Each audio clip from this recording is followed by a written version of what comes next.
History lovers, if there's one story that proves courage doesn't always wear a uniform or carry a weapon, it's this one. Some heroes storm beaches, others break codes, and then there was a smooth-talking businessman who beat one of the most brutal regimes in history using charm, deception, paperwork, and nerve. Today on ERAFUSION History, we're diving deep into the astonishing true story of the man who saved over 1,000 lives, not with force, but with strategy. This is not a myth, not a legend. This is documented history, backed by survivor testimony, wartime records, and post-war investigations. And the deeper you look, the clearer it becomes. Schindler didn't just save people. He outsmarted an entire system built on death. When World War II began, Schindler wasn't a humanitarian icon. He was a profit-seeking entrepreneur from what is now the Czech Republic. He joined the Nazi Party largely for business advantage, recognizing that membership opened doors in occupied territories. Like many opportunists during wartime, he saw chaos as a marketplace. In 1939, after Germany invaded Poland, he moved to Krakow, a major industrial center newly under German control. There, Jewish businesses had been confiscated and their owners deported or imprisoned. To Schindler, this looked like opportunity. He acquired a confiscated enamelware factory at a fraction of its value and began producing mess kits and cookware for the German army. At first glance, he seemed like just another war profiteer benefiting from a horrific system. But what makes Schindler's story extraordinary is not how he started, it's how he changed. Operating a factory meant interacting with the occupation authorities daily. Schindler saw firsthand how Jewish laborers were treated, starved, beaten, and terrorized. The turning point, according to many historians, came when he witnessed the liquidation of the Krakow ghetto in 1943. Soldiers dragged families from homes, shot civilians in the streets, and deported thousands to camps. This wasn't propaganda. It was reality unfolding before his eyes. Unlike most civilians who looked away, Schindler began quietly intervening. He used bribes, gifts, and personal connections to shield his Jewish workers from deportation. His factory soon became known among Jews as a rare place of relative safety in a world collapsing into horror.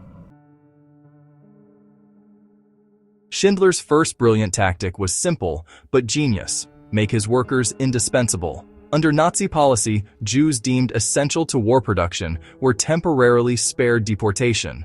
Schindler exploited this loophole relentlessly. He deliberately labeled his workers as highly skilled specialists, even when they weren't. He insisted that children were expert machinists. He claimed elderly workers were precision technicians. He falsified documents stating that accountants were metal polishers and teachers were engineers. The key figure helping him manipulate records was Itzhak Stern, his Jewish accountant. Stern understood Nazi bureaucracy and helped craft paperwork that could withstand scrutiny. Together, they created employment lists that transformed ordinary people into essential personnel. On paper, Schindler looked like a loyal industrialist maximizing production for Germany. In reality, he was constructing a shield made of ink and signatures. The biggest threat to Schindler's workers came when they were transferred to the nearby concentration camp at Płaszów, which was run by one of the most sadistic officers in the Nazi system. Göth was notorious for shooting prisoners randomly from his balcony, just for sport. Schindler did something almost unimaginable. He befriended him. He hosted these lavish dinners, supplied black market goods, and flattered Göth's ego. But this wasn't friendship, it was strategy. Schindler knew that proximity to power meant influence. By becoming socially valuable to the commandant, he gained permission to establish a subcamp for his workers at his factory, taking them out from under Göth's direct control. In essence, he convinced a mass murderer to hand over prisoners. That required extraordinary nerve. One wrong word, one suspicion, and Schindler could have been arrested or, well, even executed. Schindler's most powerful tool wasn't machinery, it was bribery. He spent nearly all his wartime profits bribing Nazi officials with cash, jewelry, alcohol, and luxury goods. When inspectors came, He entertained them. When officers questioned his workforce, he gifted them. When paperwork stalled, he paid for signatures. Historians emphasize that bribery was risky. Corruption existed in the Nazi system, but it was dangerous to assume protection. Officials could accept gifts and still report you. Schindler survived because he understood personalities. He studied what motivated each official: greed, pride, fear, or ambition, and tailored his approach. This psychological insight is, one reason scholars consider him not just brave, but strategically brilliant. By 1944, Germany was losing the war, and the Nazis began shutting down camps in occupied Poland. Prisoners from Poissy were scheduled for deportation to extermination camps, including Auschwitz. Schindler knew deportation meant death. He proposed relocating his factory to what is now the Czech Republic, arguing that production could continue more efficiently there. Authorities agreed, but only if he took a fixed number of prisoners as workers. This was his chance. Schindler and Stern compiled a list of workers he wanted transferred. Names were added strategically: friends, relatives, and even strangers recommended by others. The final document contained about 1,100 names. To the Nazis, it was a labor roster. To those on it, it was life. Even brilliant plans can unravel, you know. When the train-carrying female workers was mistakenly sent to Auschwitz instead of Schindler's new factory, their fate seemed sealed. Most people sent there never returned. Schindler acted immediately. He traveled to the camp and negotiated directly with officials, using bribes and influence to secure their release. After days of tense negotiations, the women were transferred to his factory. Few civilians in Nazi territory ever persuaded Auschwitz authorities to release prisoners. That Schindler succeeded shows both his persistence and his reputation among officials as a valuable industrialist. Schindler's relocated factory, now in what is today the Czech Republic, supposedly produced munitions for the German army. But here's one of the boldest parts of his story. The factory deliberately produced defective shells. Schindler instructed workers to manufacture ammunition that could never fire properly. For months, the factory operated without producing a single usable weapon.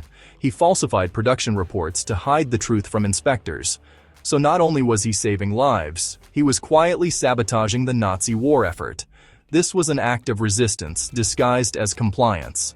By the war's end in 1945, Schindler had spent his entire fortune protecting his workers. He sold personal possessions, black market goods, and even family jewelry to fund bribes and food supplies. He died nearly penniless years later. But among survivors, he was remembered as something far greater than wealthy. He was their reason for being alive. Many descendants of those he saved still exist today, a living legacy sometimes called Schindler's Jews. Historians still debate what motivated Schindler's transformation from opportunist to rescuer. Several factors likely played a role. First was proximity. Unlike distant civilians, he saw atrocities daily. Exposure can shatter indifference. Second was personality. Schindler was charismatic, risk-tolerant, and skilled at reading people, traits that made him both a successful businessman and an effective deceiver of authority. Third was moral awakening. Survivor testimonies suggest he became genuinely horrified by what he witnessed and felt compelled to act. Importantly, Schindler never portrayed himself as a saint. He admitted he enjoyed luxury, parties, and fine living. That complexity makes his story more powerful. He wasn't born a hero, he chose to become one. When Germany surrendered in May 1945, Schindler fled westward to avoid capture by Soviet forces, who might have imprisoned him as a former Nazi Party member. Before leaving, his workers gave him a letter describing his actions in case he was arrested, along with a ring engraved with a Talmudic quote: "Whoever saves one life, saves the world entire."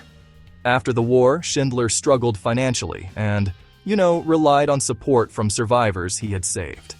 He and his wife Emily Schindler were later honored by Israel as righteous among the nations, a title given to non-Jews who risked their lives to save Jews during the Holocaust. He died in 1974 and was buried in Jerusalem, the only former Nazi Party member to receive that honor. Why his story still resonates today.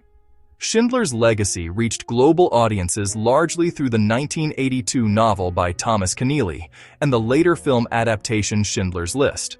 But historians emphasize that the real significance of his story isn't cinematic drama, it's what it reveals about human behavior under extreme systems. Totalitarian regimes depend on obedience, paperwork, and fear. Schindler used those same tools against them. He forged documents, manipulated regulations, and exploited corruption. He didn't overthrow the system. He hacked it from the inside. For students of history, this offers a powerful lesson. Resistance doesn't always look like rebellion. Sometimes it looks like compliance on the surface while quietly undermining injustice underneath. For serious history enthusiasts and researchers, Schindler's actions provide a rare case study in civilian resistance within authoritarian structures. His success demonstrates how understanding bureaucracy can be as powerful as opposing it directly. He studied regulations closely, identifying loopholes others overlooked. He knew which officials could be bribed, which could be persuaded, and which had to be avoided entirely. His story also highlights the importance of networks. Schindler didn't act alone. Accountants, clerks, workers, and sympathetic insiders all played roles. Resistance movements throughout history, from underground railroads to wartime spy rings, share this trait. Survival depends on collaboration. Another key takeaway is adaptability. Schindler constantly changed tactics as conditions shifted. When deportations increased, he expanded his workforce. When camps closed, he relocated his factory. When inspectors arrived, he staged convincing performances. Flexibility kept his operation alive. Popular culture sometimes simplifies Schindler into a flawless savior. The historical record paints a more nuanced portrait. He was flawed, impulsive, and sometimes reckless. He drank heavily and enjoyed luxury. But those imperfections make his moral choices more meaningful. He wasn't compelled by purity or ideology. He acted because he decided human lives mattered more than profit or safety. Another myth is that he acted entirely alone. In reality, people like Stern and the workers themselves contributed significantly. Survival was a collective effort, even if Schindler was the central strategist. When we say Schindler outsmarted the Nazis, it doesn't mean he defeated them militarily. It means he beat them at their own game. Bureaucracy, deception, and manipulation of rules. He proved that even within oppressive systems, individuals can exploit cracks in the machinery.